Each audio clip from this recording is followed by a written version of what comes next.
Yo, yo, yo, what's good, everybody? This is the GeekSet podcast, your number one stop shop for tech news, entertainment, and overall fuckery. I'm your host, Judd, chilling here with my main man, Danny. Hey, what's up, guys? It's Danny, aka Newark Hip Hop.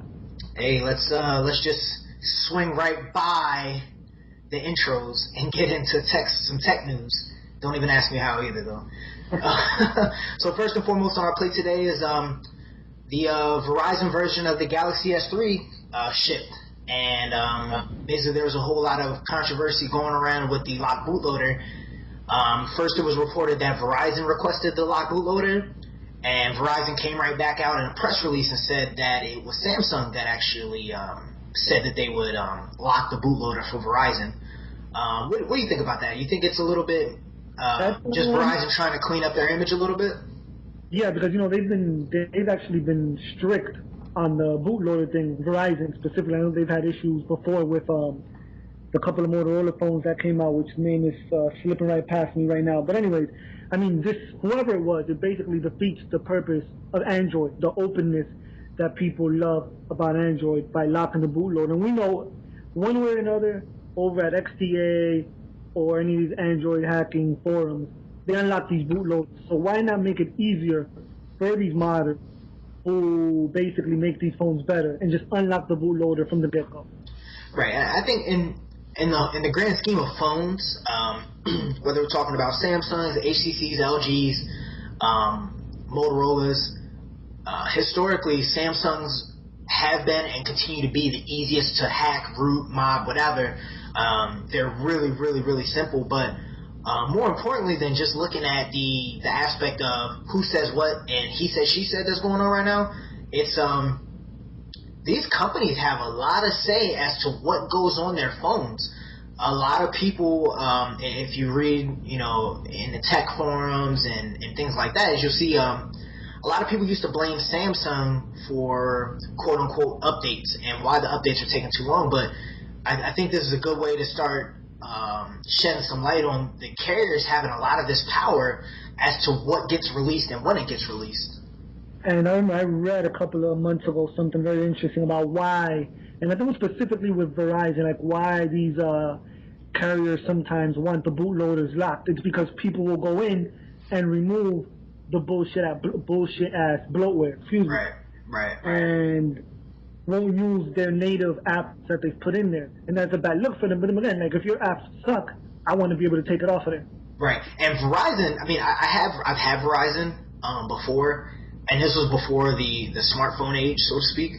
And their apps are ass. Like, it's always VZW video and all kinds of stuff like that. 4, 5, 6 apps. They have like their own navigation app, I think, that I've seen. Yes, they do. And it's just nonsense. And the other thing, besides the apps that is probably a little bit more important is that they know that people are going to root their phones. And the first thing and the main reason that people root their phones is wireless tethering. Right. So that's basically their way of saving their network, which I feel is bullshit. We'll have to get into that one day. But, for those of you that are shied away from buying Samsung devices because, you fall into that status quo of believing that Samsung is slow with the updates and this and that and the third, take a look at your carrier first. Verizon is notorious for this, and on the flip side of that, Samsung is actually one of the best companies out right now. They really did a 180 when it comes to pushing out software updates for their devices. Yeah, they are. They're sometimes one of the better makers as far as, just look at the Galaxy line. Yeah, absolutely. GS3, GS2, the original GS, like those things are in a couple of hundred of millions of handsets sold. So they're doing something right. So you definitely got to look at Verizon, T-Mobile, AT&T. All these guys are. People I remember a while ago, people were trying to blame Google with the whole Android updates. So Google pointed his finger right back at these carriers. Like it's them holding up these updates 9 out of 10 times. Right. And the other thing too is since you brought up Google, that's a really good point. That not a lot of these manufacturers make phones that run the stock Android experience. For instance, HTC. I own an HTC right now on the Evo 3D. They got ICS unofficially. And the only reason that they actually got it with everything working is because Virgin Mobile got the 3D, and Virgin Mobile operates off of Verizon's network, so they needed the Verizon's 4G for the people that are Virgin customers. So that's how they were able to take that system dump and making it available for the Evo 3D on Sprint with ICS on it. But more importantly is that you have HTC phones with Sense, and Sense is so heavy on the system, it's hard to create an update that affects every single thing that they have. They have a clock widget, they have friend widgets and contact widgets and dialers and things like that. They have 10, 15 widgets that you have to change for ICS or whatever the next version of Android is going to be, in whatever instance that you're in. And that's what makes it so hard for them and takes so long for them to do it. It's not always Google. You can blame that these skins are really slowing the game down. And me personally, I'm sick of Sense. Even in the mod community, if you look at the Evo 3D page on XDA, it's all ICS Sense themes. 90% of them, and they all look the same. I've messed with Sense just on my sister's Evo or whatever. I mean, it felt heavy, and it's a shame because HTC makes really good hardware. Like, they make really, really good hardware. Personally, I'm not too fond of a Samsung's design with their phones, especially the Galaxy line. I mean, spec-wise, they're amazing, but they feel a little bit cheap. And on the other hand, HTC makes very beautiful hardware. But yeah, it's bogged down. I don't understand why they want to put these skins on there. The Sense and the one that Samsung uses, I don't understand why. Why kill these great phones that it's been proven they have these skins hog and use up memory, kill battery time, which we already know. Yeah. We already know how notorious battery time is and how precious it is to get good battery time. And these things kill battery time. It's like almost like a conspiracy. You make these beautiful phones and you want to fuck it up by adding skins on it. Let me ask you something, Joe. The other day I was reading something online on a blog, and this guy brought up this idea. He said that manufacturers like Samsung, HTC, and them should start charging people for updates. Like, let's say you have a GS2, a Galaxy X2, S2, for example, and you want Jelly Bean. That they should start charging people a minimal charge, $3, $4 for an update. Fuck that, because this is all right. I remember maybe a year or two ago that they were gonna start selling like the Android software on the shelves. Like, they were going to sell gingerbread on the shelf, and you can buy it and install it somehow.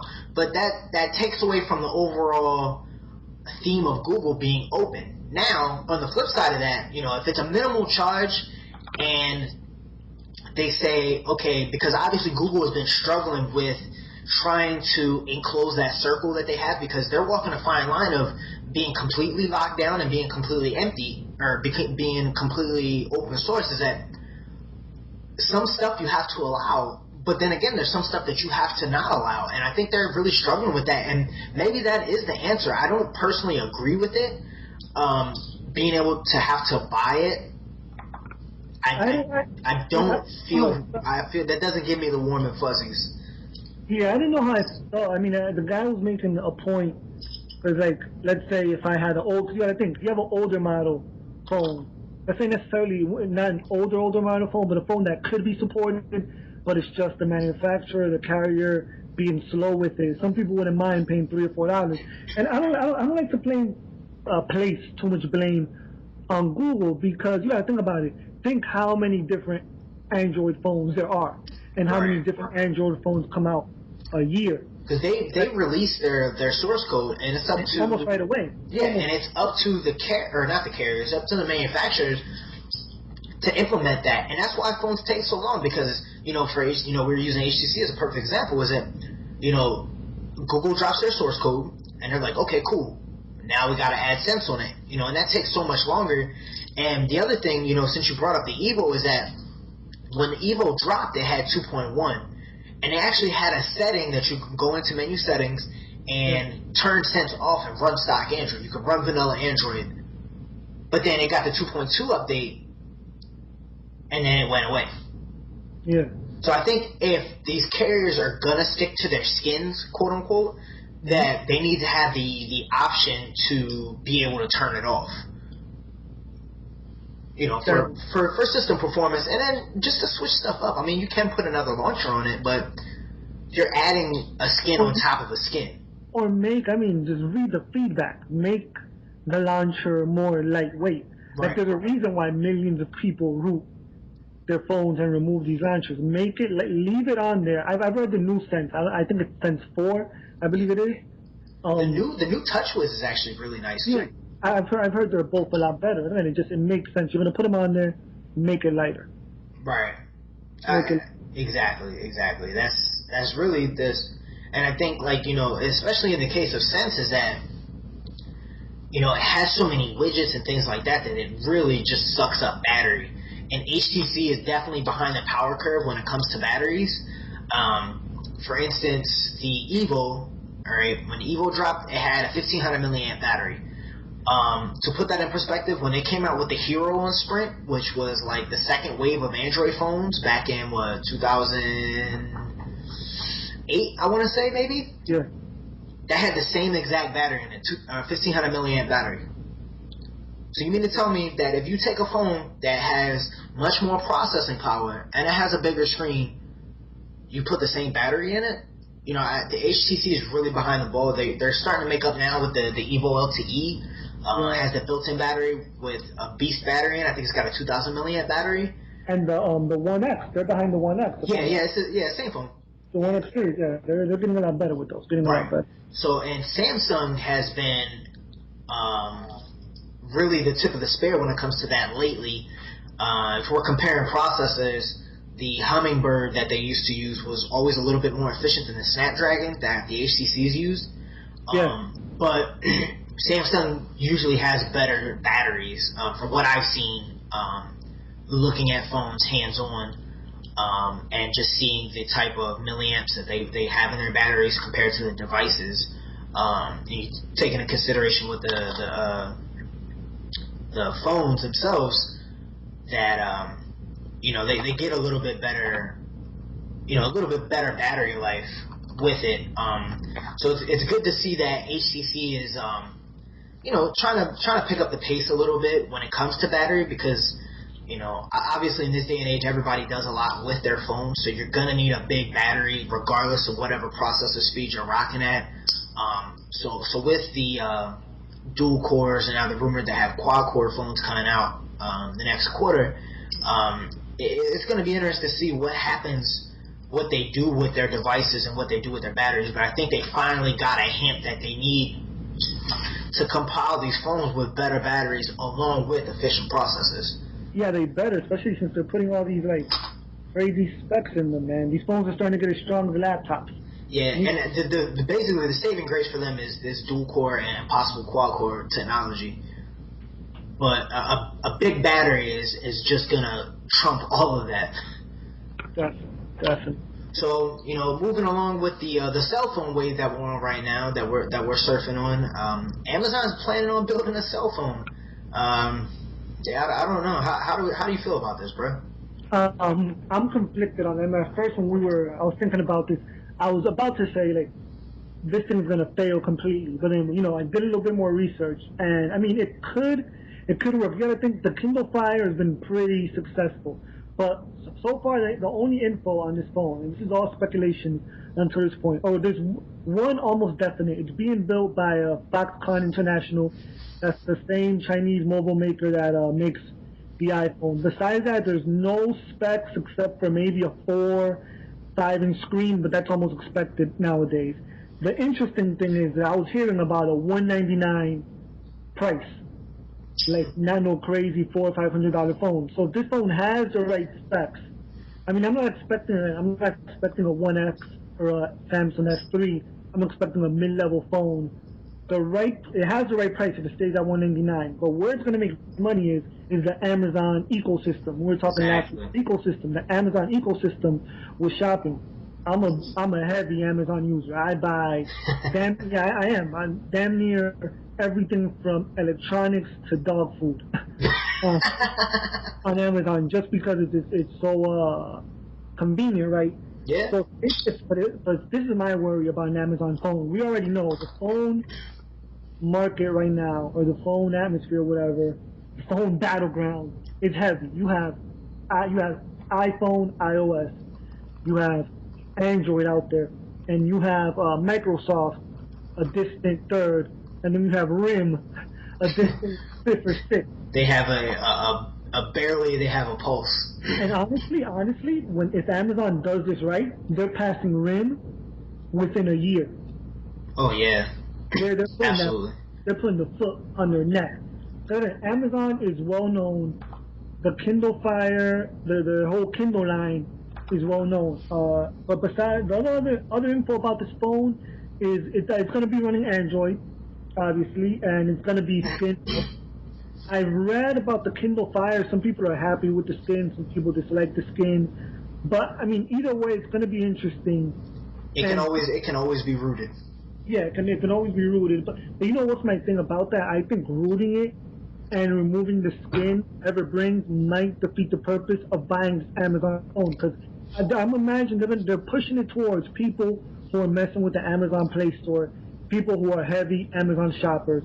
I said, personally, unless this thing comes out with something really, really left field, I don't see it being having too crazy of an impact. I see it as a one-time test the waters thing. I don't see them touching, obviously, iPhone or Android. They could pass, even Windows, they could pass RIM, and who knows, they might be happy with that. They might be happy. Yeah, I think it's more of a fact that, just like we were talking about with the tablets, is that they're just trying to get a foot in the door, so to speak. But you know, I disagree with you a little bit. I think if the price is right, I think the price is going to sway a lot of people, regardless of whether they're in the Amazon or in the Amazon ecosystem or not. That's going to get them a good mix of loyal customers and people that go, you know, I need a new cell phone. I need to kind of, you know, maybe there are some people out there that don't really have a smartphone right now, or that they just don't want to pay a lot of money for one. You know, they can get into the game with this, you know, let's say it's $250, you know, at the most. You know, they can get in the game relatively cheap, and they could buy into the Amazon ecosystem. You know what I mean? They could use it like that, like it has on the Kindle Fire. Or they could be like people like me and you who get their phone and root it and just use it for whatever. And I think that there's going to be a lot of people that do that. You know, if I can compare it a little bit to the touchpad fire sale a little bit, people weren't buying it because it was an HP touchpad. People were buying it, number one, because of the price, and number two, because they were like, you know what, people are going to be able to put Android on this. And, you know, the Android has, you know, obviously such a huge hacking community that for that price point, we might see another exodus towards this device if Amazon does it right, if it has decent specs. I'm thinking, you know, obviously it's probably going to have a dual core, maybe a 4-inch screen, you know, but that's pretty much standard specs right now. It might fuck around and just have like a 1.2 gig dual core. I wonder who their carriers are going to be. That's going to be the other interesting thing. Yeah. Who their carrier, if they're going to make it GSM and just let people pop any most likely any old card in there. Yeah, because from a phone standpoint, you know, we were talking about updates, and I'll just use this as an example. Is that the GSM phones always get the updates first. It's easier for GSM phones. For CDMA phones like Verizon, Sprint, and like US Cellular or whatever, they have to be programmed differently, and they have to be provisioned for each network. And then we have to go into what radios are in the phone, and, you know, they have to be provisioned for that radio, and they have to have a PRL and all that, you know, tech nerdy stuff that I'm not going to get into today because I go through that all the time at work. But, you know, Amazon's not dumb, and they're not cheap either. So if they feel that they can make their money back, they can put it across maybe Sprint and T-Mobile, AT&T, Verizon. But if it does come to CDMA, I kind of see it going to Verizon if Verizon doesn't act like a douchebag and, you know, wants to put all their stuff on it. But this is where Sprint can really get ahead again in a certain speak to kind of poke their head up a little bit, because they're pretty hands-off when it comes to these phones and devices coming into to their company. So maybe they'll let Amazon do their thing. I could see this. I could see this on Sprint because I think Sprint usually brings stock that Amazon app with it. I know my T-Mobile phone doesn't, but I've seen it. I want to say yes, but I don't remember because as soon as I get my phone, I honestly root it the same day. No, I think I've seen it in there. I think I saw it. I could see it in Sprint. Yeah. I could definitely see it with Sprint, and I can maybe see them with Verizon. I for some reason I don't see them with AT&T or T-Mobile because T-Mobile's like the redheaded stepchild. Well, don't discredit T-Mobile right now because they're getting all that money from that AT&T suit, so they might be stepping their game up soon, but they can never seem to get those phones. But I do disagree with you with AT&T because remember AT&T got that Facebook phone that they were pushing was like a year or two ago. Yeah, but that was just in the rumor mill. I don't think that didn't come out like real heavy. Well, no, they had that I forget what it was called. I can picture the device in my head, but they actually had it for AT&T, and we had it at US Cellular too. Oh, was that before? That was before the iPhone. Oh, no, I think it came up after. Oh yeah, okay. I was gonna say that was before the iPhone. That was probably them trying to save days. Nah, it was. I mean, it wasn't like a Facebook phone. It was like Facebook themed. It was white. I think HTC made it. I'm gonna have to Google search this. Yep, I found it. What is it? It was it was an HTC phone. And it had like a little Facebook button on it at the bottom. Yeah, I remember what you're talking about. It was like it had like a little curve to it, but AT&T was pushing that pretty hard. So it really depends on what Amazon, at the end of the day, it really depends on what Amazon wants out of it. Like you said, if they want to just, kind of get into the market and see what happens, or if they feel like they can be a major player in the game like they did with the Kindle Fire and just kind of switch in like, hey, we got a good budget for y'all. So I think they feel confident. Honestly, after the Kindle line, the whole Kindle line has been huge. Yeah. From the Kindle e-readers has been huge. They successfully jumped into the mini tablet market, and again, I could see it being slightly successful if they do it the right way, if they have their ecosystem, and if the price is right. Right. I could see this being good. And so I guess we'll just have to keep our eyes and ears out, and if we catch some updates, we'll definitely keep you all up to date. So I feel like we're always coming at Apple here, but they strike again. They boys. Yeah, they got they're keeping their budget for the lawyers up. So their recent antics, I guess I could say. They had to push an update for the Galaxy S3. It had a universal search, basically search everything on your phone. Yeah. And I guess Apple owns a patent to that too. So I mean, honestly, before you mentioned this earlier today, I hadn't heard it. I could have sworn this was the same issue that we were talking about, the Nexus from last week. I remember there was a search patent issue, but I didn't know this with the GS3. But again, same thing we were talking about last week. I'd be interested to see exactly like what this patent entails, but I'm not surprised. I'm not surprised that Apple's up to another lawsuit again. No, not at all. And then always like you said at the beginning of the show, is that the My community always has a way over it. They found a way to get it back. So it's basically just they're throwing stones at each other at this point in time.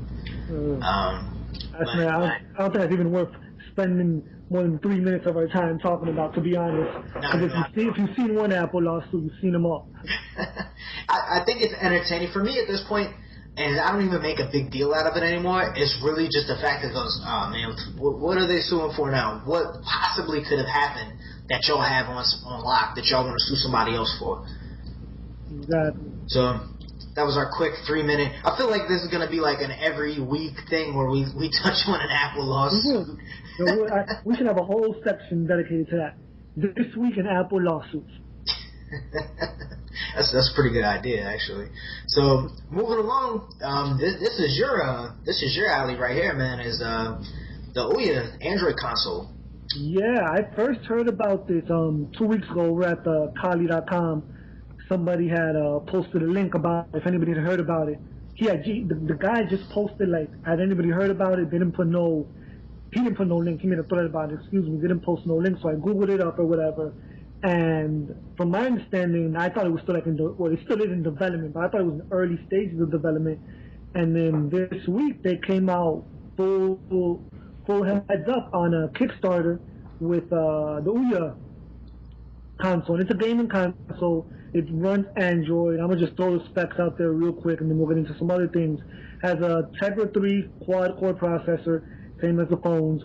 1 gigabyte of RAM, 8 gigs of internal flash memory, HDMI connection, supports 1080p HD, Wi-Fi 802.11, Bluetooth 4.0, has 1 USB port, comes with 2 very good-looking wireless controllers, and the wireless controllers have a touchpad on them. And I mentioned before it has Android 4.0. Interesting thing about this, the way they're pushing this, they want this to basically revolutionize the way gaming is done. They keep mentioning how hackable this console is. When you order it on Kickstarter, it's $99. You basically get a dev kit, a development kit. You can take it home if you're a developer, a game maker, make your games on it. They really have no restrictions on what you can do. Something that's interesting is the way they're marketing this actual sales of games on the console. Any game that is made for this console has to be free. The complete game has to be free. I don't know exactly how it's going to work. I'm assuming it's a free to try. Like you get one like halfway run through or 95% access to the game, but it has to be free, and then you make money selling content or find other ways of making money within the game. And speaking of Kickstarter, their original goal was only $950,000, and this is when they first launched on, I want to say early Monday or Tuesday. And right now they're sitting on $4,700,000 raised. Damn.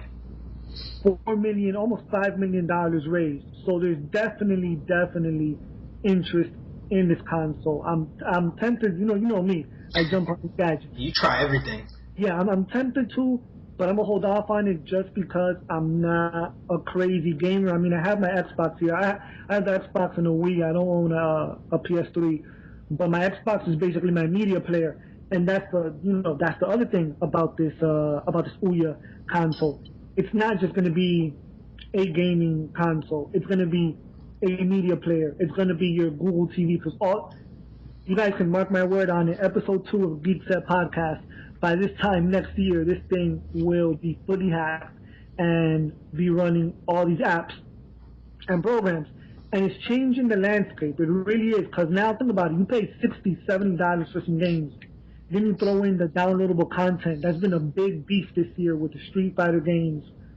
I think the Mortal Kombat game didn't have this issue, but a lot of Street Fighter games had issues where you paid $60 for a game.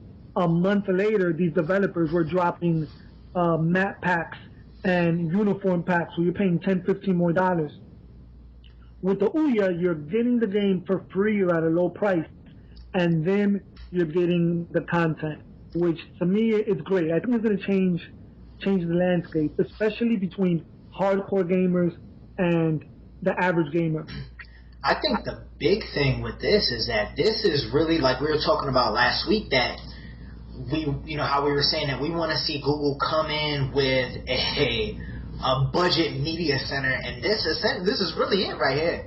It's going to have the Google Play Store or whatever, and you can rent your movies, you can push whatever to it. As far as a gaming system, I'm on the fence a little bit. I read the link, and I'm just trying to justify other than its price point. And, a lot of people are like, well, you can play Angry Birds on your phone and not spend $100. And I'm like, oh, yeah, that's a pretty good point. But I think the other thing that I just want to point out, and I'm not taking anything away from this because I think this is, for its price point and everything that it can do, is pretty groundbreaking. But you can buy an adapter for your HDMI and plug your phone up into it and use the controllers. So say you have a PS3 Xbox, you can use that to play games. I seen a video where a dude had his Galaxy S3 plugged up to his TV playing Nova. Without any mod, like just hooking it up and hopping on the Xbox without any mods or anything? No, it was he hooked his phone up to his TV and used his PS3 controller, and Nova was playing on his flat screen, perfect quality, perfect rendering with his PS3 controller. So with these newer phones, you can actually do this without having a console if that's your thing. You know, but obviously people might want to get this stuff for their kids so they can play Angry Birds and things like that. I think that this might be the new Wii. What you might find, sorry to interrupt you, but I think what you might find is games that you wouldn't find, the games, because at first it's going to start like that. It's going to start with the Angry Birds and games like that on it. But after a while, it's going to be games that maybe aren't going to be able to be on your phone. That like, high quality games. And, you know, you might not want to hook up your phone to the HDMI, hook up to the TV. You might want to turn on your Ouya console. But I think this console, a lot of developers, they don't. I don't want to say they don't understand this, but that the majority of people buying games are our average gamers, the Angry Birds players, the Farmville players. I remember how big Farmville was on Facebook. That is the average person, and the average person at the same time doesn't want to pay $200-300 for an Xbox console and then $60-70 for a game to throw it on to this thing. Right. $100. I wouldn't be surprised if games are still 1, 2, 3, 4, 5, maybe a high quality game at $10, and throw it on your TV and just play your little Angry Birds. After you're done with that, go right to the home screen, throw on Netflix, throw on Hulu, throw on XBMC, which I'm gonna get into in a couple of minutes. How they just released Android app, and then that alone almost makes me want to pull that credit card out and get this, just because you can now you can organize all your meet. This is basically your home theater, home theater PC right here for $100.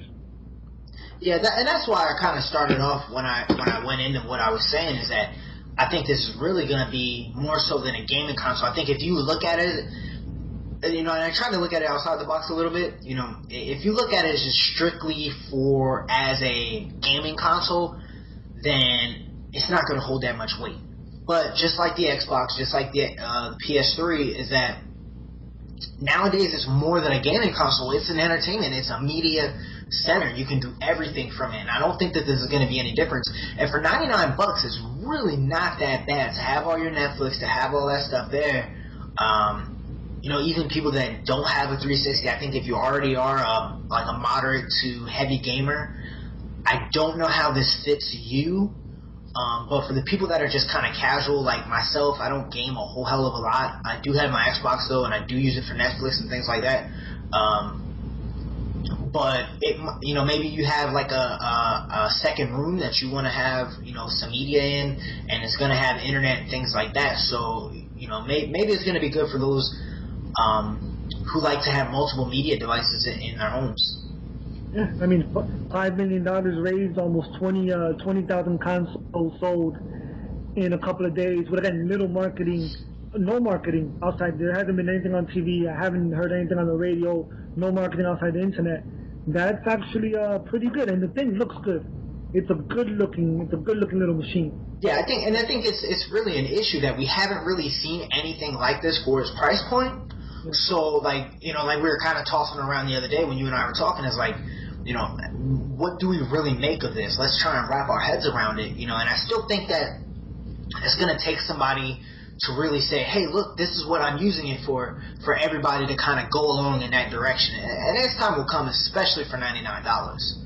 Yes, definitely. I want to see OnLive. I don't know if you ever heard of OnLive, the game streaming company. I could see OnLive on this OnLive, Netflix, Hulu, HBO Go, and if they don't come by default, I'm sorry, the thing will be rooted.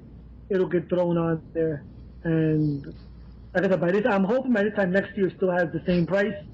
And if it does, I'm gonna buy one. So I'm not a heavy gamer, but I could see myself putting my Xbox away or giving it less attention to have this on as my media player. I mean, at worst, the price might be cheaper. Yeah. Well, with this, We were talking about Angry Birds and Nova, and I mean, even they have Grand Theft Auto 3 on the Play Store, and then they just recently have Max Payne. You know, I myself, like, I have it on my touchpad. I have Grand Theft Auto 3. Where does this leave, like, people that own PSPs, and they just dropped the Vita a little while ago? That hasn't been great. But where do you think this affects mobile gaming at all? Let me talk about that PSP Vita, man. I remember reading back on the other website and then on the Kali, our guys were super like that. Listen. If you're not Nintendo, stop dropping handhelds. I said this before. The original PSP was almost a fluke of nature, I want to say. That thing was huge. Yo, I love my PSP, man. You can't slander the PSP. No. I'm not saying the original PSP is probably the second greatest behind the original Game Boy. That's just a personal preference, but It sold millions. I feel you. It sold millions, but after that, they dropped the PSP Go Titanic status. They dropped this PSP Vita again, Titanic status. If you're not Nintendo, you're not selling portable handhelds like that. As you know, as other people might not know, I work at schools, so I see kids with the little gaming systems. 9 out of 10 kids have a Nintendo DS on them. Every once in a while you may see a little older kid with a PSP on them or something. But like I said, now you have this not even now, I'm sorry, with the introduction of smartphones, even the casual gamer, because before, even if you were a casual gamer and you wanted it on your bus ride or here or there, if you're an older casual gamer, I'm talking about 18 plus, you picked up a PSP for the hell of it.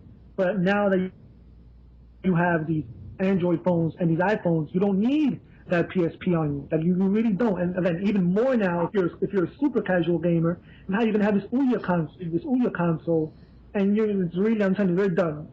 Sony, if you're listening to me, Sony, stop dropping these PSPs. Work on your PS3, man. Work on your PS4, actually. That's a whole other can of worms that we could just go back and forth for a while on. But I mean, I think we were kind of talking about it before we came on. Is that exactly what you said. Everybody has their phones on them already, and if you're waiting in line, I mean, I know I do this a lot. I have my phone, and I'm at the store, or I'm waiting in line for something. I'll pull out my phone. I'll check Twitter real quick, see what the bros got going on Twitter, and see if there's anything popping off. Nothing going on. Maybe I'll glance at Facebook for a second. But then I'm looking for a game to play. Like, what can I do to buy my time right now for 15, 20 minutes or whatever, however long I'm waiting? And it's just another thing that the age of smartphones has consolidated into, is now we have games on our phones. And we have full-length games, like, I keep using Nova as an example. For those of you who don't know, it's a first-person shooter. It's pretty fucking cool, actually. It kind of reminds me of, like, I don't even know. It's typical, first-person shooter, futuristic type shit. But it's pretty cool. You can sit there and play it, and it has levels and all that good stuff to keep you occupied on your phone. And I think I had a PSP back in 07, 08 when I was in the Army still. When I was in school, we didn't have TVs in the barracks, so I would just play my PSP. Or I would play my PSP, and that's what kept me occupied. And obviously, iPhones and stuff weren't really the craze right then and there. But that's what kept me occupied. But now smartphones, you can play games. You're starting to get to the point where you can get those games that you can play on a console, you can get them on a mobile format now. So I think that, a little bit more innovation might dead the handheld console games outside of the DS or the 3DS.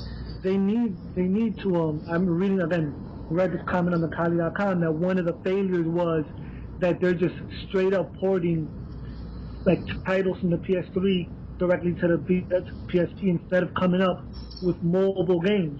Yeah. That's been their issue. You need to come up with more smaller mobile games that people want to play. I do believe people will buy a second device just for gaming, but not a lot of people are going to sit there and want to play Grand Theft Auto 5 on the bus. You need to come up with the PSP's version of Angry Birds or something like that. And yeah, it's honestly like Nintendo has the right idea with their younger. Nintendo has the younger generation on lock. Older kids really aren't trying to play this PSP. I made a joke the other day too. I was at the mall and some dude was outside of a store waiting for his girl, and homie was like mid-20s, and he really broke out the PSP, man. See, and I'm sitting there looking at him like, dude, you really you broke out the PSP right now. It really looked silly to me. It almost looked kind of childish. And I mean, I have a PSP here somewhere, got like no use at all. But sometimes I would use it at home. I wouldn't break it out outside the house. And even now, and this might segue us into our next segment, is the tablet game. Now you have the iPad Mini coming out. You have the Nexus tablet, which is basically sold out in all retail stores. And that's going to take mobile gaming to another level. People, again, instead of pulling out your phone, people are going to pull out their 7-inch tablet, their iPad Mini, and play these phones.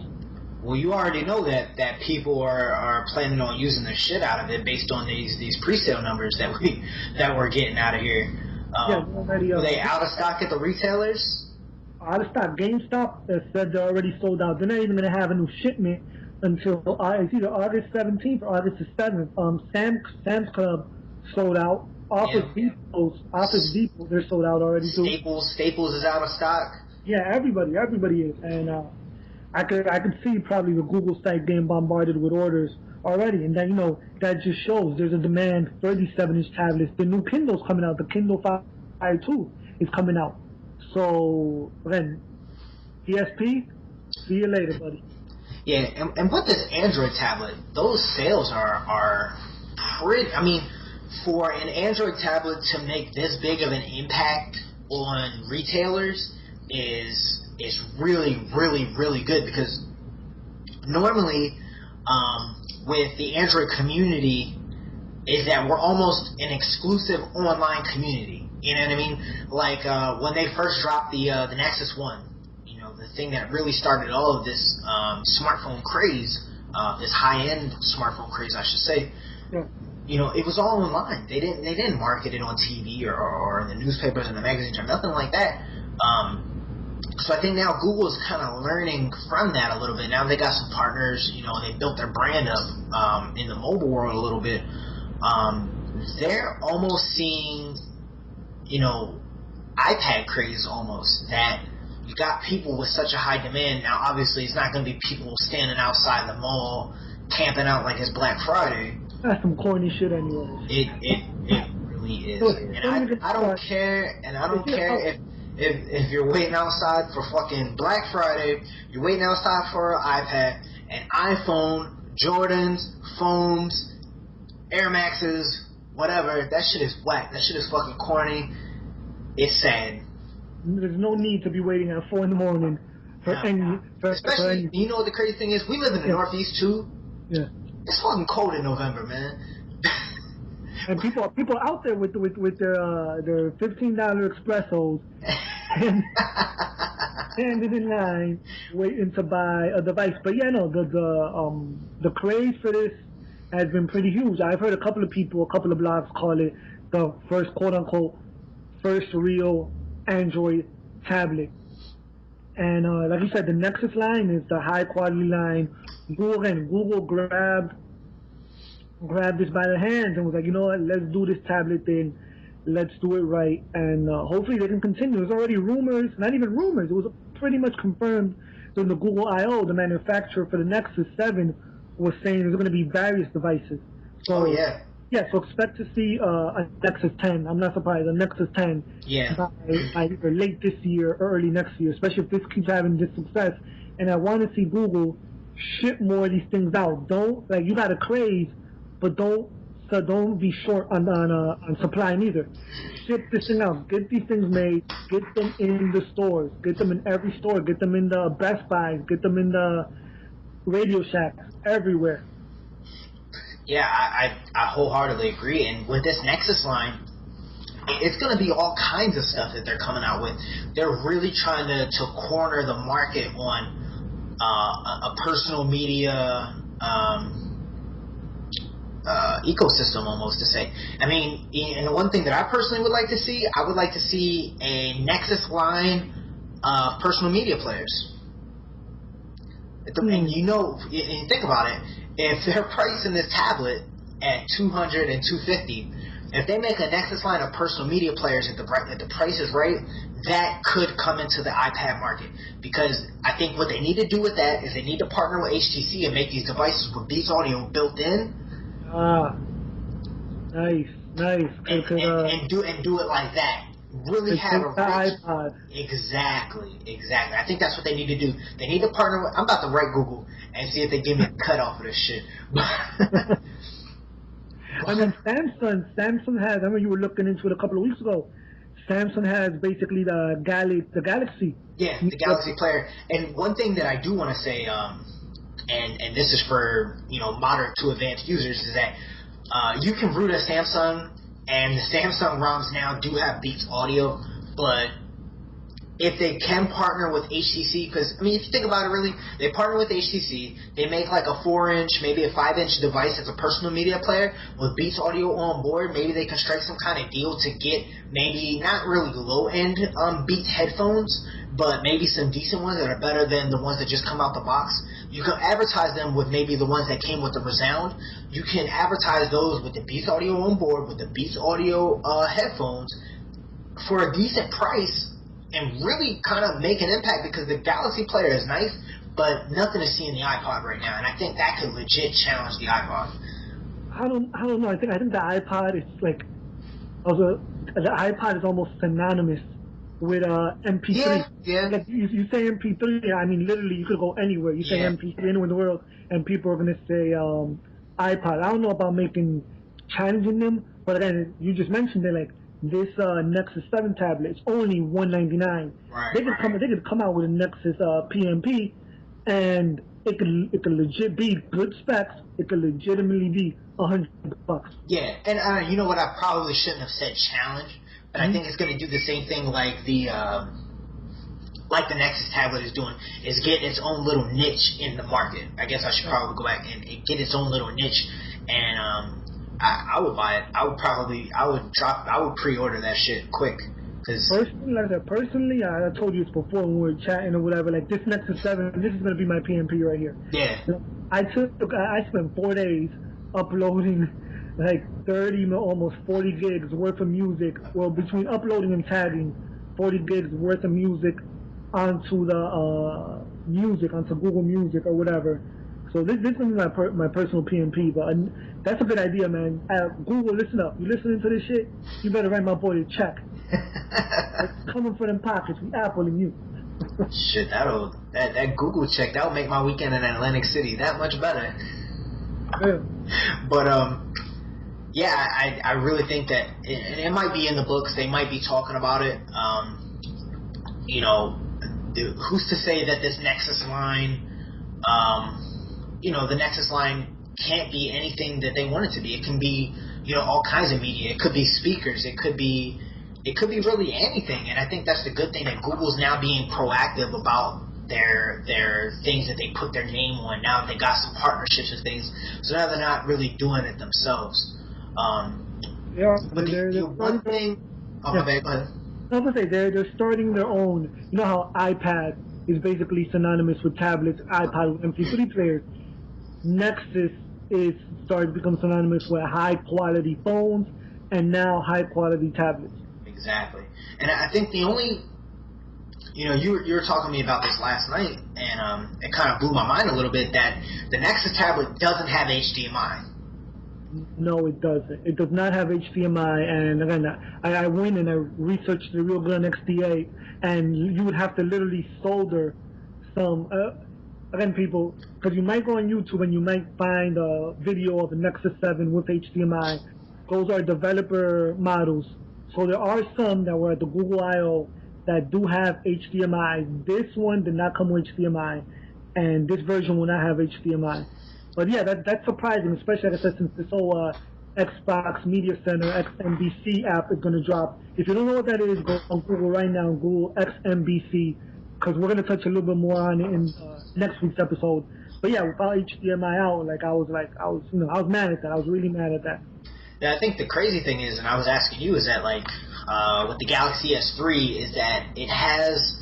I have to drop a little electronics knowledge on everybody if they're not familiar. Basically, with the way you guys charge your phone, has a micro USB port, and that's directly on the phone's motherboard. And it has to have certain contacts inside certain pins so that it can, when you plug it into your computer, you can receive and transmit data, transfer files and things like that. But for the Galaxy S3, it actually has the audio-visual pins inside soldered to the board so that it can transmit video via HDMI through the USB port. And this Nexus tablet isn't built that way. It's just a standard charge and write and read media, you would plug your phone up in just to transfer files and things like that. It's a little bit of a letdown, and it's impossible. I'll say it right now. A lot of people say, "Oh, well, nothing's impossible." You would literally have to solder an HDMI port somewhere on the board, and it's impossible because you can't do it because you're not the manufacturer. You can't support it. Unless you know how to press circuit boards in your house. And if you do, come holler at me because I got a good business opportunity for you. That's exactly what we were talking about yesterday, that on the Nexus 7, it is hardware-wise, it's plausible. I didn't say possible. It's plausible, but it would take advanced soldering skills. But I think that's all part of the plan. Google threw this out there, keep the price low, let's keep the HDMI out or whatever. And maybe for the Nexus 10,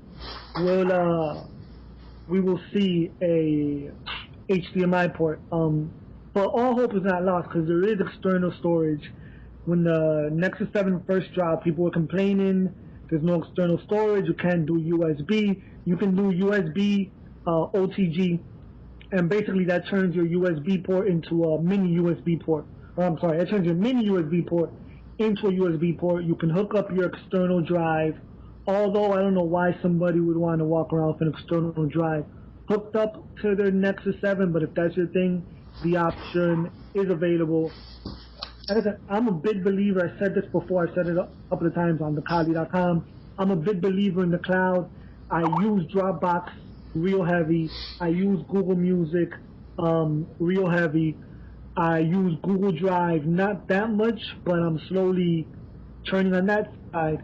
But again, I'm going to keep in mind this. So USB to OTG does work if you want to walk around with a little, 2 or 3 movies on an 8 or 12 gigabyte USB. You can hook it up to that. And that wouldn't be a bad option either. The USB drive doesn't take up that much space, and I guess the other way around it is that if you're on a flight or something, that you can pull down the movie from the network, hit pause, and hope it buffers before you don't have any internet access, and then watch it like that. No, you can put the movie, there's certain, I don't know how the storage space works, but with Google Music and with the Google Play Store, you can put things for offline view. Oh, okay, yeah. You can put a certain amount of things on offline view and you can view it. But let me get into a little rant real quick. What is people's obsession with having 2 terabytes, wanting to have 2 terabytes worth of storage at all damn times? I don't understand. I was reading a lot with this Nexus thing. People talking about, I have a 750 gigabyte collection of movies and music. It's my movies and music. I want to be able to take it everywhere. What the fuck would you need that much music and movies for? Honestly, like I said, and I thought my collection was big. I have 30 gigs worth of music. I don't know how much I have worth of movies, but it's up there too. Not every movie is classics, but it's never occurred to me when I've had my touchpad on me or if I've had any of my computers somewhere, and to be like, I wish I had my external on me so I could watch this episode of this series, which I have. It's ridiculous to me. Right. 8 gigabytes, 16 gigabytes, 13 gigabytes, 32 gigabytes, that's fine. I think the only time I can really see having a lot of storage is if you travel a lot. Number one, if you travel a lot, or if you travel internationally. Because when I would fly to Vegas, it's like a 5-hour flight from here.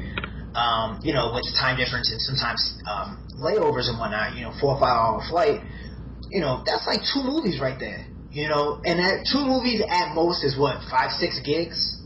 Yeah. Yeah. So if you even if you have an 8 gig tablet, 2 movies is plenty. And then we'll say if you have an 8 gig, we'll cut it down. We'll say we'll have 5 gigs of movies, right? Yeah. You got 3 gigs. Well, we'll say 2 gigs because the system takes up X amount of space. And that's still plenty of space to have a good amount of music on, because music does not take up a lot of music or a lot of storage. And, you have games and stuff that you can keep yourself occupied with. So, I kind of got to co-sign you with that when people, want, every single season of fucking The Shield on their tablets when they want to go travel. And it's like, it's not that serious, because the amount of time that you're in the air, unless you're flying from the East Coast to Australia, is not going to be a whole hell of a lot. Man, that's just trolling right there. Whenever I read things like that, like the only complaint people can find about it is the amount of storage space. That's just trolling to me. You don't need that much storage space, to be honest. And if you do, like I said, use your Google Drive, use your Google Music, throw your music on there. It's going to take a while to throw it on there, but if your music is tagged right, it won't take that long. Right. Use that space. I couldn't agree with you more. I think it's really just what a lot of it is that people see storage as like, I got it, I gotta use it. You know what I mean? I think that's what it is. So, that wraps up our tech segment for today. We're gonna move in a little bit of entertainment, a little bit of pop culture for the day. We stepped our game up a little bit from last week, trying to balance the load a little bit. So, Sunday, dog, the GOAT series returns. Breaking Bad, man. It's gonna be good. I gave it 3 KRS faces. No, I'm not gonna front with Breaking Bad. I didn't finish season 4. I know that for a fact. I finished. We're not gonna drop spoilers. I don't want to ruin it for anybody. But I know I did. I finished somewhere between. Last time I saw was like either the first 3 or 4 episodes of season 4. So I'm definitely not behind. And I've been up on Breaking Bad. But yeah, season 5's coming up. Definitely, man. Yeah, I can't wait. Everybody that I put onto this show loves it. Like, it's crazy because I was late to the show. Everybody kept talking about it. And I'm like, whatever. Like, I read the synopsis, and I'm like, oh, the dude was teaching chemistry, now he's selling meth and things like that. But then I started watching it, I'm like, holy shit, this show is fucking crazy. Just like, yeah, it is. All the symbolism in it. Same thing with me. No, my bad. I was just gonna say, like, all the symbolism and all of that. It's crazy. Like, just all the symbolism and like foreshadowing and how like earlier stuff sets it up is crazy. When I first started watching, I remember somebody had mentioned it over on the other site, and they were actually running a marathon that same weekend on TV. Just for season 1. And I was like, let me watch it. Like the first 2 episodes, I was like, man, this shit's gonna be whack. This old white dude trying to hustle meth with this old fake ass skinny white boy trying to hustle meth was gonna be whack. But this shit is straight gangster. It has all the metaphors and the symbolism, but that shit is straight gangster. Really, I wish we could go into some spoilers, but I don't want to fuck it up for anybody. But if you haven't seen it, give it a try. Go past the first couple of episodes. That thing is gangster. That show, I'm sorry, is gangster as hell. To me, I know a lot of people, a lot of our fans are probably gonna hate me right now. It's not Wire level to me. It's not the Wire level to me. It's maybe a notch or 2 underneath, and that might just be something personally, my bias, because I'm in Newark, New Jersey. We're in the hood out here, and I can relate a little bit more to that. I can't relate to meth dealers in Arizona, but again, the show, it's up there. It's up there. I can't like relate to people slinging meth and things like that because that doesn't happen here either. I'm not quite in the hood here. I've been to Baltimore plenty of times. But I think the thing that gets me with Breaking Bad, and it puts me right up there with The Wire, and I love The Wire. The Wire is its own, like, and you know what, though? The thing is that The Wire is in its own lane when it comes to TV. Yeah. And Breaking Bad is in its own lane, too. So if we had to compare the two, they're pretty much even because of the fact, like, The Wire has such great storytelling and just struggle. And I think the thing about Breaking Bad is it has that struggle in it because you start to feel the pain of every character that goes through whatever they go through. I'm not gonna, go into spoilers, obviously. You know what I mean? But even the fucking characters that you don't like I fucking hate Walt's wife. Like, I really, really, really can't stand that bitch. But, like, I hate her sister. Her sister. Her sister, the klepto? Yeah. I get it. But She can get it though. The thing about Breaking Bad is that, like, it sets up so many things, like, early in the season for the end of the season, and you see it, you're like, you got the Weebay face, you're just like, whoa. You know what I mean? And you just see so much stuff that you have to go back and watch, and you're like, holy shit, that really just set everything up. And I think how everything is in one way or another intertwined, like, each character has to do with another character, and you don't see it right away. That's what puts it as the best show in my eyes. For me, it's The Wire's 1A and Breaking Bad 1B. But Breaking Bad is just on some other shit. For anybody that wants a show to watch, I mean, go online or buy the DVDs, quote unquote. And, yeah, we support buying things on here on GeekSet Radio. Trust me. But it is definitely worth the watch. Definitely worth the watch. With that being said, we'll go to another entertaining show, and this one actually grew on me. The sneak peek for Walking Dead. That shit crazy. Yo, man, I didn't even like my girl. Like, she loves Walking Dead, and she was watching it. She was hooked on it, and she's like, "Oh, you should watch it." And I was like Cuban being, and I'm like, whatever, I'll check it out, whatever. You know what I mean? Like, giving that old treatment. But and then I was bored one weekend, and I started peeping on Netflix, and I was like, yo, this shit is fucking wild. And like, it really grew on me, like, big time. Now it's one of my favorite shows on TV. They really pushed the limit on this show. They took the I was gonna say vampire, the zombie genre to a new level. I remember I'm gonna go ahead and fuck it and take credit for it. On the other site, I was the one that made the original huge thread on it. I was flipping through the channels, came across a preview, went on YouTube, and I was just like, I love zombie movies. I was just amazed, and I made the thread on it. And they've taken, like I said, the zombie genre to a new level, where not even the zombie genre, but the end of the world genre. Yeah, they put focus, sometimes the focus is just on vampire and vampire. Why I keep saying vampire? I'm thinking of fucking True Blood's whack ass. They took the focus off of just humans running around and bumping into zombies and getting killed, and they added a more personal feel to it, while at the same time still having the zombies that will at any time rip your fucking arm off. Yeah. I think more so than the zombie,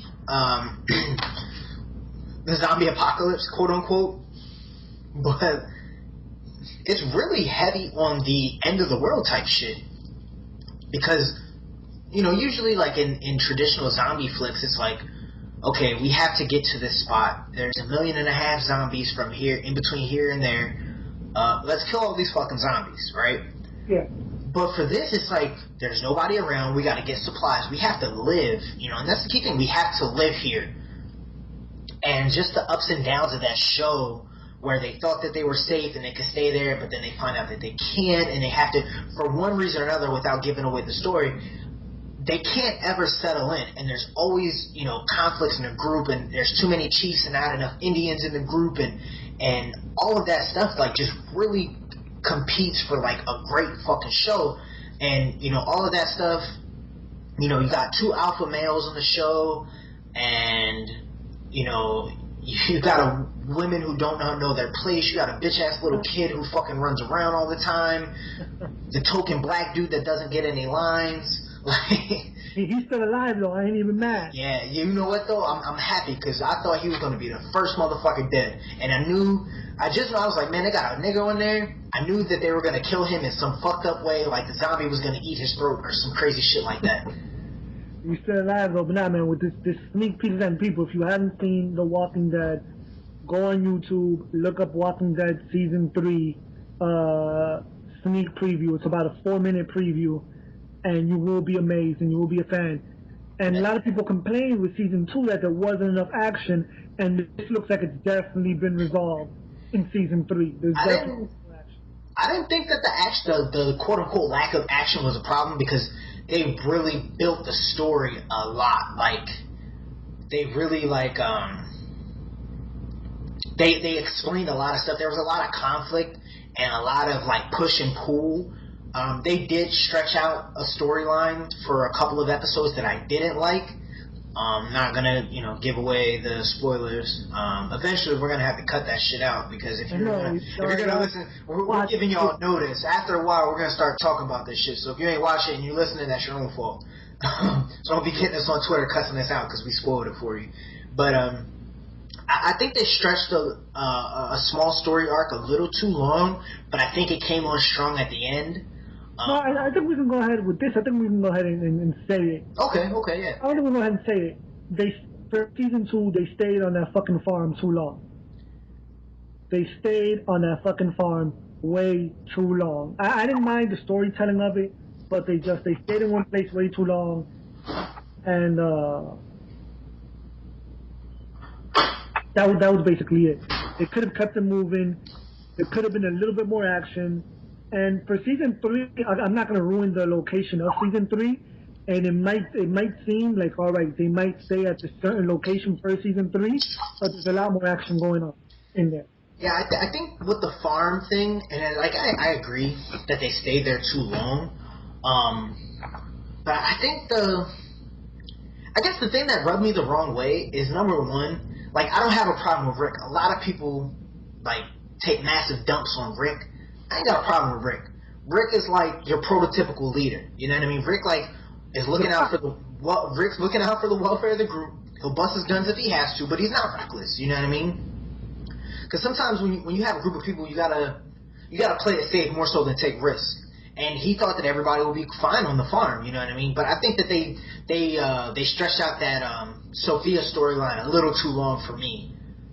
You know what? Like, when the end to that actually happened, I wasn't even that mad.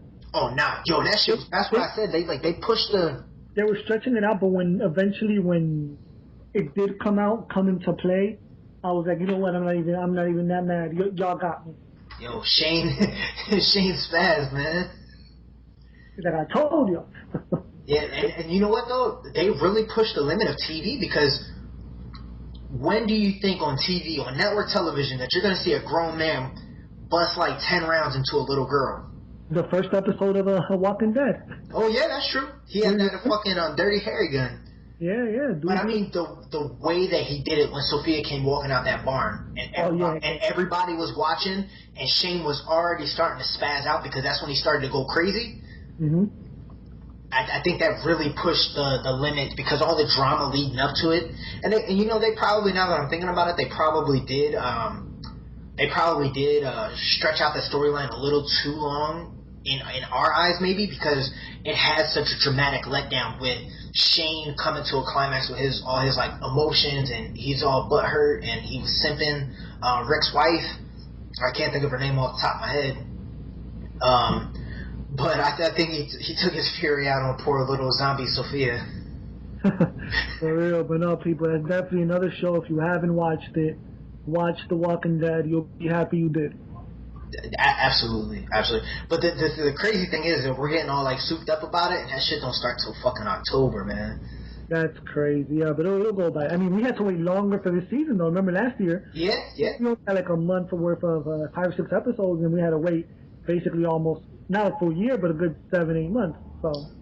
Yeah, and we got Breaking Bad and Sons of Anarchy to hold us down. Yeah, definitely. We'll have to talk about Sons of Anarchy next week. So, moving along to the lighter side of things, 40 Glock threw himself in the bushes, man. That was, first of all, when the thread came up at thekali.com, I was kind of doubtful because, there's always, especially coming from Game, he's always the rapper Game, for those who don't know. He's always talking about beating somebody up or something. But when the actual video came up, man, I was like, wow. Give everybody the background. Like, what exactly caused this confrontation? All right, people. For people, I don't know, 40 Glock, and I'm gonna go as far as I know, and if anybody feels they want to correct me at the Kali on Twitter, please do. 40 Glock is Crip from Cali. Game, quote unquote, blood from Cali. Game is a rapper. 40 Glock wants to be a rapper. 40 Glock and Game both at one point were signed to G Unit Records with 50. There was a fallout. Basically, 40 Glock is or was a goon for 50 cents. And these guys have gotten into some serious beefs before. So here's the story about this particular video that came out this week. And then this is from Game. You can believe what he says or choose not to. He says he was at a Hollywood Hills pool party. He was there with a couple of his friends.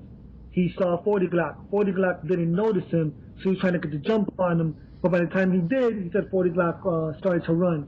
At this point, he pulls out his iPhone, hits the record button, and records him basically whooping 40 Glock with one hand. The funny part, throwing the bushes part, is that at one point, 40 Glock is kind of half-stepping, running away, and dude literally trips behind, I think that was a Prius too, trips behind a Toyota Prius and falls, disappears in some bushes. Like he literally got thrown into the bushes. No Birdman. 40 Glock did that Homer Simpson gif where he backs into the bushes. Yes. Yes. I think the funny thing is, I was telling you like right before the show, and I had you laughing. Is like I don't think I've ever heard the word nigga said so many times in such a short period of time. Like Game is like, oh, what you gotta say, nigga? Huh? Oh shit now, nigga. Yeah, like oh, and like he's walking alongside of him, and he's talking to him like and punching him in the face at the same time. Like yeah, what you gotta say now, huh? What you gonna do now, nigga, huh? Fucked up my sixes. Yo, that shit killed me. He put the camera down. He's like, he fucked up my sixes. That shit was hell. But then, the thing is, I'm like, how is Game gonna be talking tough when this dude was like crying? He had a butterfly tattoo on his face, fucking piercing, blonde hair. Yeah, man, crying over fucking 50 not wanting to be his friend no more, and all of a sudden he's a goon now. He's like Master P right now. He is. You know what? Again, I'm kind of happy this happened because a lot of these rappers need to get checked all around. Yeah. They need to get. If people don't remember, then go on YouTube. Look up 40 Glock, Lil Wayne. 40 Glock was the same dude when him and a couple of other guys allegedly ran up on Lil Wayne and Birdman on their convoy in Cali. I mean, they had these dudes stopped and they were banging on the windows. And then they basically in Game said it in the radio interview. You know, nobody's denying it to this day. Like they pulled the bitch card on Wayne and on Baby or whatever. Yeah, these rappers need to get checked. It's just bad for 40 Glock. It worked backwards for him this time, literally. It worked backwards for him, literally. He got his ass beat. And I don't know if you saw, but they released a second part to the video after Game whooped his ass. As Game called it, some little homies kept whooping dude's ass a little bit more. It's like a 30-second video. I think it was like they had a part where they took a picture and like 40 Glock is sitting in the car and he's like smiling and shit like he just didn't get his ass beat. You know that was actually during the ass whooping. He was like, chill, cuz, chill, cuz. Yeah. He was walking, but it was like there was a picture of him sitting in the car and like he was smiling at the camera like, yo, yeah, nah, that shit ain't happen. I ain't just, get my ass beat and shit. It's some bullshit. But it was funny because like Game had him like like he was like leaning up against the curb, and Game was like fucking giving him kidney punches and shit. He was giving the old school beatdown straight to the ribs. I was like, oh shit, Game must have been watching UFC this weekend. Straight to the fucking ribs, man. But that, yeah, we had to touch on that. So from one ass beating to some other shit that we really need to touch on here, and people is like, can we stop with this Illuminati shit in rap and hip hop? Like this shit is fucking done. Like it's played. Can we close the fucking book on this shit? And this shit became popular, I want to say, like heavy popular within the last 3 or 4 years. Yeah, with Jay-Z started it all, basically. When Jay-Z started wearing all black, and he became like the mega star that he is right now, because apparently in hip-hop today, or in any world, a black man apparently can't be successful off his hard work. He has to sell his soul. Without a secret organization. Yeah. And helping up there. For those of you that don't know what we're talking about, and I guess I'll have to drop a mini history lesson on you guys, is basically what we're talking about is a lot of people on the internet specifically. I don't think I've ever heard anybody in real life speak on this, and it's probably good that they haven't, because yeah, it would have been pretty colorful between me and them. But anyway, a lot of people feel like, specifically Jay-Z, Beyonce, Kanye, they are a part of the Illuminati. And for some reason, people have mixed up the Illuminati and worshiping the devil, quote unquote. And I don't understand how, because basically, for those of you that don't know, the Illuminati was basically a bunch of scientists and things like that, and they literally sought enlightenment. They didn't particularly worship anything in particular other than science and being, seeking light, and that's where the name came from. They sought light. So how this whole thing evolved into people worshiping the Baphomet, which is the goat that people always seem to see. They have the goat with the horns and the pentagram on his head. I don't understand, and that kind of falls into the Freemasons thing too. Everybody seems to think that they're all intertwined in one and the same. But the thing that made me want to kick this topic off is that I read this thread in the on the Kali.com in the booth, is that people were saying that Kanye's hit song Mercy, good music, Mercy, it's a devilish song, and they're basically their argument and their whole reasoning for this is because of the sample. I know most of you guys that are listening to the show, you guys are hip hop heads. You guys are familiar with this song, and it's an old dance hall song, basically, from Jamaica, and he basically says it's a weeping and a mourning and a gnawing of teeth, and it comes from a verse in the Bible, I think in Matthew, if I'm not mistaken. I don't have it in front of me right now, but in the song, it's an old dance hall song, and it's a sound clash. It's about a sound clash. It's about, those of you that are familiar with the music, it's these groups and these DJs and stuff, they would battle, and that was their sound. It was called a sound clash. And he's saying in the song that we're going to make these other people feel like they're in hell. And I was reading the article on the Kali, and it just made me laugh so hard when I was at work that people were reaching like Dalzine from Street Fighter to somehow connect the dots between Kanye, this song, and the Illuminati. And I'm like, so, one of those posters had the same idea that I did, is that, I'm like, so you really think that the Illuminati planted the idea for a dance hall artist to quote a verse out of the Bible 20 years ago just so Kanye can sample it and put it in a song to to brainwash all of us? That shit's disturbing, especially the links that people go to try and prove it. like they'll talk about playing a records backwards, and if you highlight this word, if there's 4 letters in this word plus 3 letters in this word, and you subtract the pi of the square of the second word, like get the fuck out of here with that, man. And then it started with the whole Jay-Z thing, and it's now, you know what? If I was Jay-Z and them, I would start doing that shit on purpose. Yeah, I would start trolling people.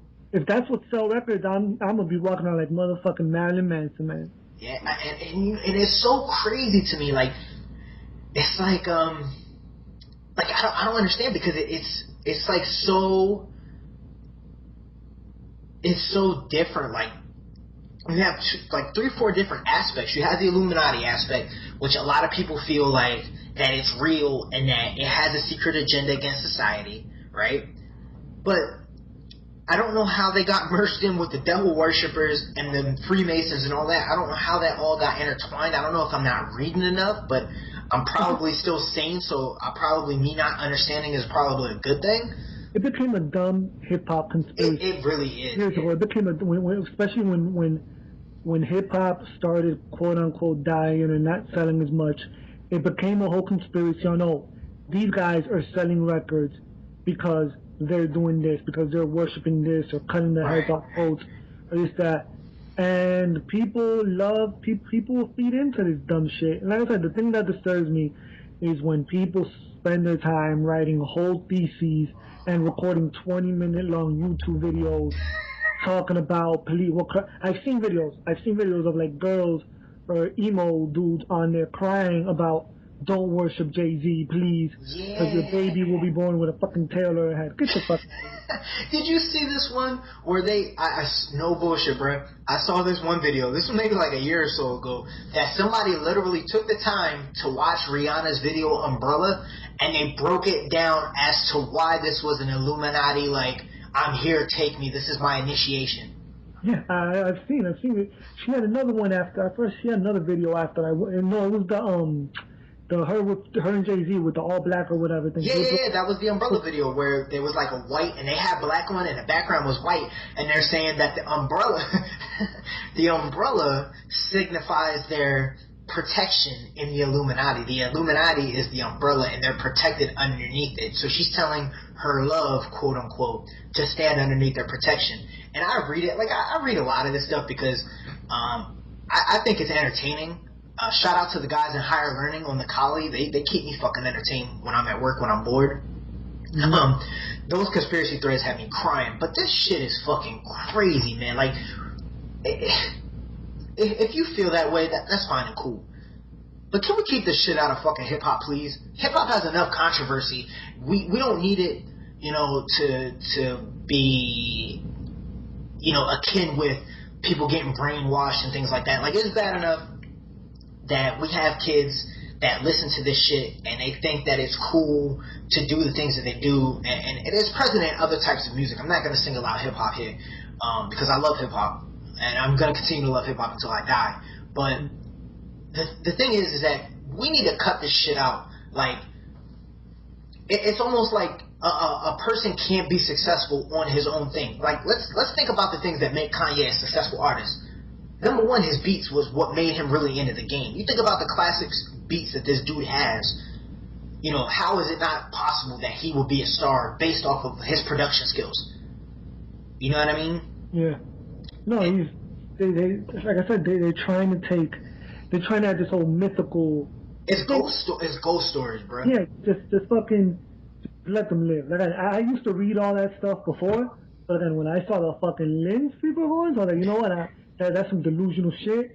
But now, to the point now, if you hadn't told me about this whole latest one with Kanye or whatever, I wouldn't even have bothered with it.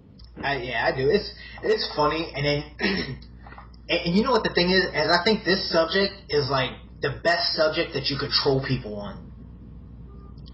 Like, if you really think about it, how you can just troll people because they'll get pissed off, and then you can just keep going on and on and on. And I think that's what a lot of people do. They like to troll people about it. But I know there's people out there. I used to work with a dude. Actually, I told you about that dude. The conspiracy theory dude that I used to work with. And I used to have to sun him all the time at work. But, like, for all intents and purposes, we got to keep this shit out of hip-hop, guys. We got to do better than this shit. Let that man live. Let that man be successful in his own right. If you want to hate on him, hate on the fact that he's fucking Kim K. Yeah. Hate on that. Find some way to hate on that. Find some way to hate on that. Because actually, you know what? That's a perfect segue into our next segment. Hell yeah. Is that how are dudes gonna be on the internet shitting on all these model girls and they're either virgins, ain't got no girls, or can't poo no girls? I want somebody to explain this to me. They're fucking. I mean, I think we said it before. Like outside in real life, I don't know what they're messing with. And this whole, for those of you who don't know, this popped off. Danny does an article on blog.thekali.com. Was it Kali Dimes, right? Yes, the Kali Dimes, Kali ladies. So basically, he'll find some web models or things like that just to take a picture to promote the site. But apparently niggas ain't never happy with anything, so they started talking sideways about my man and his hustle. Oh, this girl ain't all that. Oh, she ain't shit. This and that and the third. So I said one day on Twitter, I was like, post a picture of your girl. You know, let's see what you're working with. You know, but obviously dudes got quiet. But I think I was telling Danny that the porn craze and being so like accessible to everybody, it done ruin everybody's mind, bro. Yeah, it has. It really has. Like I said, if anybody wants to check it out, it's on blog.thekali-.com. blog-the-kali.com, and you can look for the Kali Dime section on it. And these are all good looking chicks. I would be wanting to see with any one of them out in the street with a blink of an eye. And dudes is really talking here like they all messing with damn Kim K. That's not my only thing. If your girl, or if the girls you're around are that good, the girls you're getting online or offline or whatever, my man, get that picture, put it on there. I mean, put it on there. But nah, man, for real. Like I said, I wasn't even stressing over that, but it's like they're really acting like sucking their teeth, flipping their wrist, and rolling their eyes.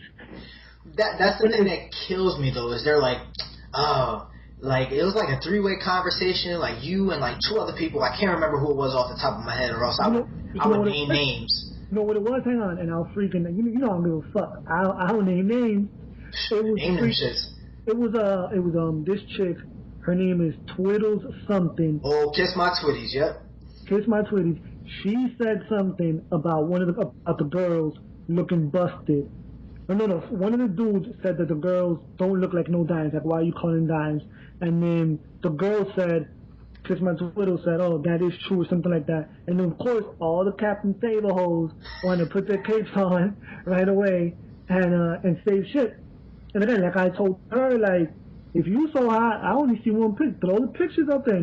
No disrespect to her or nothing. This is more to the dudes.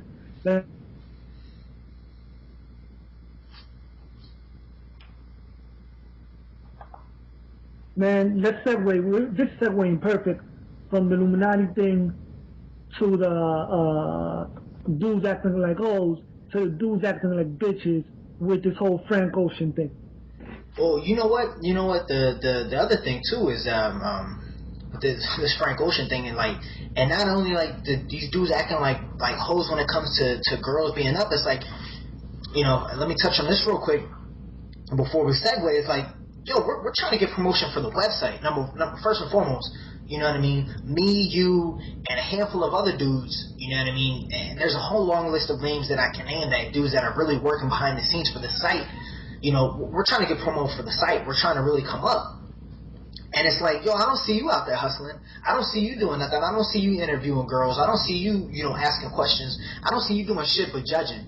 You know what I mean? But it's cool to judge if you got a bro that looks better than them girls that you're out there trying to get. That's fine and cool, you know. But on the flip side of that, before we go into the Frank Ocean thing, is like, these dudes are gonna Cuban B every girl that we put up there, right? And act like, oh, she ain't all that. On some like, but you know what? She got a mole on her forehead, so I can't fuck with that. Right. So one of her eyelashes isn't done. Like I. Right.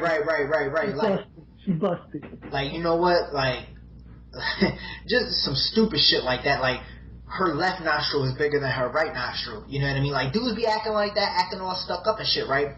But why is it that when some average ass broad is on Twitter, these niggas whip their fucking cape on and start simping?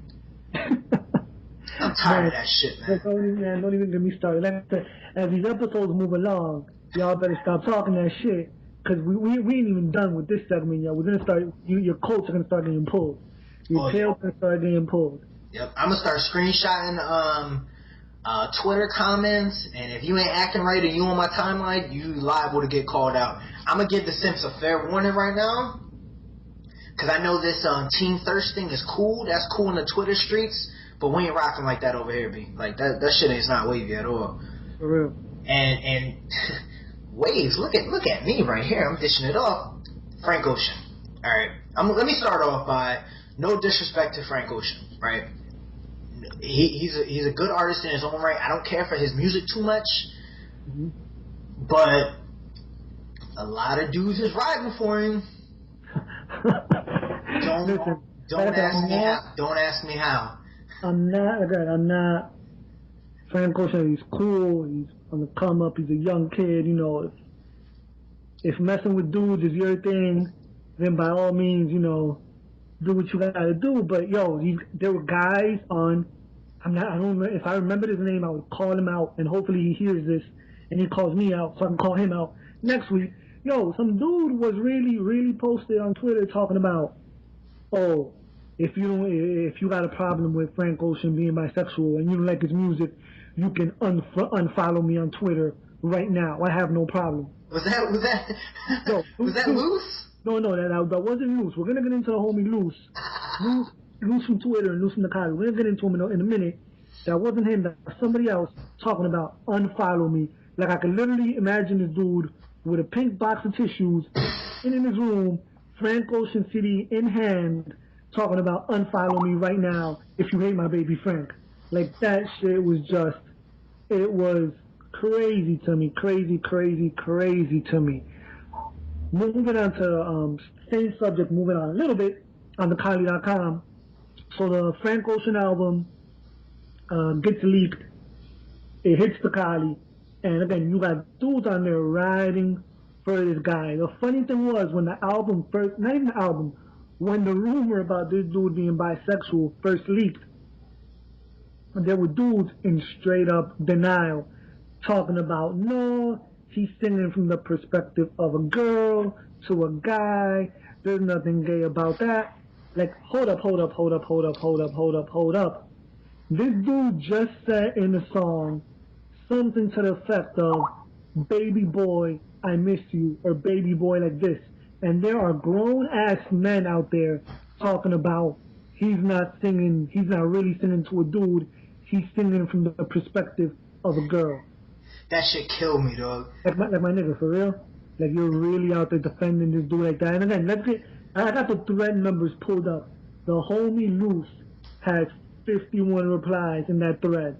Double than what the closest person has. Loose is going hard for him, no homo, pause, on there. And on Twitter, he was really riding for this dude, talking about his bisexuality has nothing to do with his music. Like, no. That has everything to do with this dude's music. This dude sings romantic rhythm and blues music. I'm gonna say it. I'm gonna go ahead and say it. As a straight man, if you're out there bumping that new Frank Ocean right now, post the fact that you know that he was in love and getting down with another dude. Pull your skirt up, son. Pull your skirt down. Pull your skirt down, because that's not the business. You know what though? You know, I gotta take a little bit of a slight different stance from you, but ultimately we're gonna be back on the same page. The way I feel is, music-wise, I'm a big music head. All types of music. I don't think a person's preference or their personality, I think it affects the way they make their music. You know what I mean? Mm-hmm. And I think it affects their music, but I don't think it really matters, because a person's music is their music. You know what I mean? Like, I grew up, like, my mom used to listen to Elton John when I was a kid, and I like Elton John's music. You know what I mean? A lot of people like Queen. You know, things like that. But the thing that pissed me off is that these dudes will always be quick to call somebody a faggot and this and that and the third when you disagree with them. Like with Luce, you know, we got into a discussion the other day, or maybe like 2-3 weeks ago, about The Weeknd and Frank Ocean, right? And the only thing that out of his mouth that he could really say is that, oh, The Weeknd is a homo and he sounds gay and he dresses like a homo and this and that and the third. And I'm like, dog, what's that got to do with their music though? But he was keeping me in my argument about the music, right? Yeah. So then when the homie Frank came out, I quick added him on Twitter. I mentioned him real quick, was like, yo, you was saying? You know, but he ain't had nothing to say. But then because it's all of a sudden cool. Right, because he was in the thread like, oh, you guys shouldn't hate on him. It's good music and this and that and the third. And it's like, okay, so if the music has anything to do with it, then why are you strapping your cape on and calling every other artist a faggot? And you're gonna quick to call somebody gay, but all of a sudden that don't matter when you want to defend your homeboy. You know what I mean? No, it's just dog. Again, it's like you said, like, dudes are quick to drop the faggot word and you gay and this, all that, but it was disturbing to me. I saw more dudes defending this guy than I saw women. Oh, yeah. Yeah, absolutely. Dudes was in there acting like that shit was the second coming. They were acting like homeboy was their boyfriend, no homo. They were going hard for him. And like I said, man, look, we're going to start exposing this stuff, man. All this softness, it's gonna stop. We're gonna start exposing it. But yeah, shout out to the homie Luce. Luce cool people, and I know you're a fan, Luce. If you're gonna listen, I'm gonna at you on Twitter too, so you can listen to this shit. Yeah, look, we have no problem with gay people. Let's just get that out of the way. But if you're gonna discredit somebody else, let's choose a better argument. There's nothing wrong in a music argument. If you don't agree with somebody's musical opinion, that's cool, that's fine, because everybody has different tastes. You know what I mean? But let's not drop the word faggot so often when somebody disagrees with you, because you never know what's gonna happen. And this is a perfect example. And you know, I'm not a big fan of Frank Ocean's. You know, just from a musical standpoint, the music doesn't do it for me. But I wish him the best of luck, even though I do feel as though, to a certain extent, that this is a little bit of a publicity stunt. You know, to kind of get his name out there a little bit more. But hey, whatever works. You gotta sell records. That's what you're in the business of doing. Whatever rocks your boat. Yeah, basically. So I mean, you know, like I said, you know, dudes exposing themselves between that and fucking shutting down every other chick that decides she wants to take a picture for the collie. If you don't like it, don't follow us. Point blank. You know, but just don't be sideline hating on the things that these dudes are trying to do when you're not willing to put up pics of the hoes you pulling. And that's my words of the wisdom today. So with that, we're going to go into our shout-outs and all of that stuff and our quick Netflix recommendations, and then we're going to get the hell out of here. So you got a Netflix recommendation for the week, man? Yeah, man. My Netflix recommendation for the week is the movie Drive. The movie Drive, I know a lot of people don't like it. Listen, man, I love that movie. Watch Drive, and I'll get into it more next week. I might go a little bit more in depth because I've been reading some things about it, about the style of movie. But it's a refreshing movie, man. It's a refreshing movie. Go into it with an open mind. Drive, you're gonna love it. All right, for me, I've actually been watching. They had a reboot of Voltron. It's called Voltron Force. It was made just recently, maybe like a couple of years ago, but it's pretty cool. Just a little quick background. It has the 5 Voltron lines, but in addition, it has 3 younger kids that they were in the academy, basically, to be a part of the military or whatever. And some shit hits the fan, and the Sky Marshal ends up trying to take away Voltron. But they've been hiding all along, and, you know, they've got to deal with this evil Sky Marshal who wants to take over everything and keep Voltron on the low because he's jealous of them. And then there's another villain who's, you know, got the space magic and all that stuff. So they're dealing with that, and it has 3 cadets with them. It's a boy, a white girl, and a black boy. And they all have different abilities based off of their talents. And they do come in handy for the Voltron Force, so they're not all tagging around and stuff. But It's like 30 some odd episodes, if I'm not mistaken. But I've been watching that lately, and it's pretty cool. So check it out if you guys get a chance. Definitely. So now we'll go ahead. You got any shout outs, man? Yeah, man, I got a couple of shout outs today. First, I'm going to start with a couple of recent, well, one is a recent one, one's one of my first interviews I did. Shout out to In Silence from the Kali. She's an up and coming rapper, female rapper. Also, shout out to Jane Nithro. Check her out on YouTube, also up and coming rapper. We did an amazing interview. Shout out to the homie Bar None from the Kali. He helped me with that intro, which was great. But In Silence and Jane Nithro. Also, shout out to my girl, Tinsley Regan, up-and-coming porn star. Check her out. Did a crazy interview with her, too. Now, we were talking about the Kali Dimes a second ago. I want to shout out the Kali Dimes we have so far. The most recent one, the beautiful blonde Nikki Sweets. Check her out at the Nikki Sweets. Then we have Miss Terry 85, all the way from Britain. Check her out at Miss Terry 85. Then we have our chocolate sister at Cherry Lips Balm, banging young thing. Then finally we have Alexa Rocker Girl. Again, one of my first interviews. Beautiful MILF. Check her out. And sorry, one last one. She was supposed to be on the show with us today. She's gonna come on the show. I'm gonna hold her to it. At Megan's Always Mad. The beautiful Megan. That's the Kali Dimes. And I mean, besides that, shout out to everybody who's been listening. Keep listening. Show's gonna get better, quality wise, material wise. That's what I'm already planning interviews, gonna have guest speakers, but that's my shout outs. Just a quick shout out for me. As always, I want to shout out the Kali, blog.thekali.com. Not really on that article writing tip anymore because I don't really have time, but always contributed on the Kali. Check the Kali out if you're not a member. I'm pretty sure everybody that's listening is a member of the Kali, but if you're not, go ahead and sign up. Shout out to my man Lukey from Lukey Boxing, my other podcast. I had two guys come in and fill in on me. Had to do double duty today.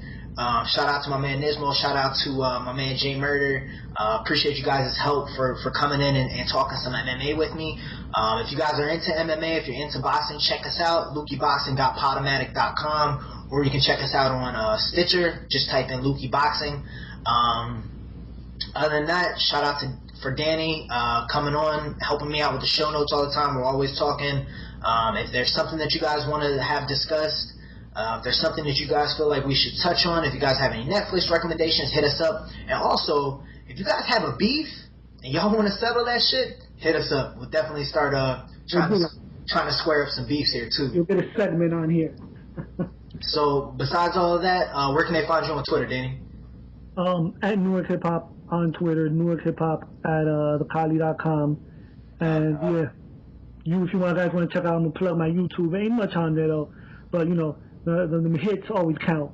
And Newark Hip Hop always on there. But yeah, like Jut said, man, if you guys want us to do anything, hit us up on Twitter. If there's anybody you want us to interview, hit us up on Twitter. If you got a beef, and I know we had two people lined up, I ain't gonna throw them on there yet. But if you got a beef, we'll give you a little 5-minute segment. We'll let you go at each other, and we'll even referee it. We'll do it. We do everything here at GeekSet. We'll get a special referee guest judge on some WWF shit. Real. And then we'll have everybody in the Kali put their Kali cash on the beef. It can be done. It does not take much. So you can find me on Twitter at IGiveZeroFucks. That's FUKKS. Hit me up or whatever. You can find me on thekali.com. Username is Jut. So with that being said, for my man Danny, for myself, for GeekSet, this is week 2, and we out.